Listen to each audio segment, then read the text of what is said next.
So I've been talking a little bit about the project we've been working on for Bell Let's Talk, and tonight you'll finally be able to see it. I'm so proud of it. It's called In Their Own Words, the Bell Let's Talk Day special. These are the stories, Priya, that we've been talking to people, 8 Canadians sharing their journey with mental illness, whether that comes in the form of a struggle or recovery or support. So I want to give you a little sneak peek of what we're going to be seeing later tonight. We've expected as guys that we can just treat each other like crap, and we should be able to take it because we're men, you know? It's ridiculous.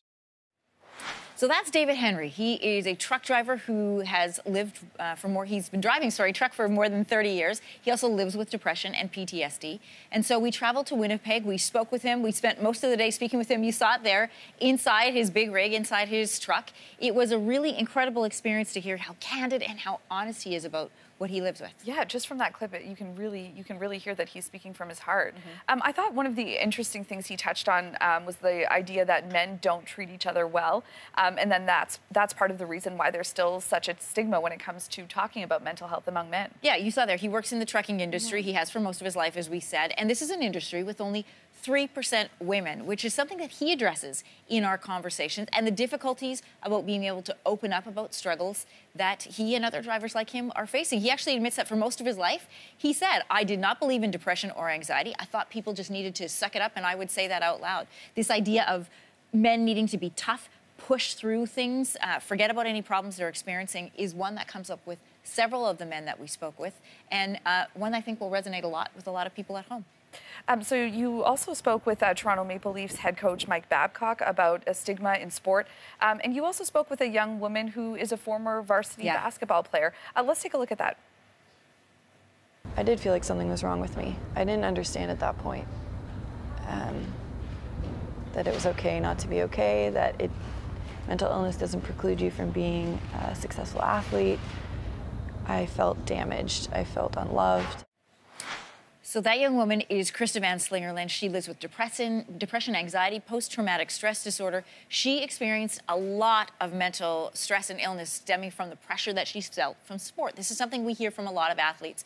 Again, there's a lot of stigma that exists in the sporting community because you're expected to be physically and mentally tough when you compete at an elite level. So when you're struggling, it is very difficult to say, I'm the one on the team who has a problem and I need some help. And Krista shares very openly how in team sports especially, there's this idea that mental illness is something you can't see. It's viewed as not towing the line or being able to hold your own, contribute to the team.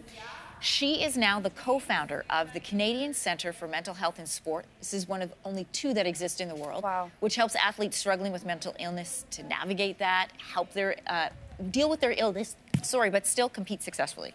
It's really amazing to see so many of these people taking such difficult situations and turning into something positive like this, where they are helping other people. That is remarkable, Priya. Every single person, every Canadian that we spoke to in this piece, have all taken their journey, their mental toughness, what they have gone through, what they still live with, and have openly and honestly shared it because they want to help other people. Wow. Well, I know that you were very moved by a lot of these interviews. Yes. Every time you came back, we kind of asked you, how did it go? You said they were all incredible and really touching. So it does sound like it's been an incredible journey. I can't wait to watch. I know watch it with your family. Excited. Yes. So it's In Their Own Words, Bell Let's Talk Day special. It airs tonight at 7 p.m. Eastern and Pacific on CTV and CTV2. And it will also be simulcast, I love this part of it, on Twitter, CTV.ca, and the CTV app as part of the 3-hour Bell Let's Talk Live interactive special.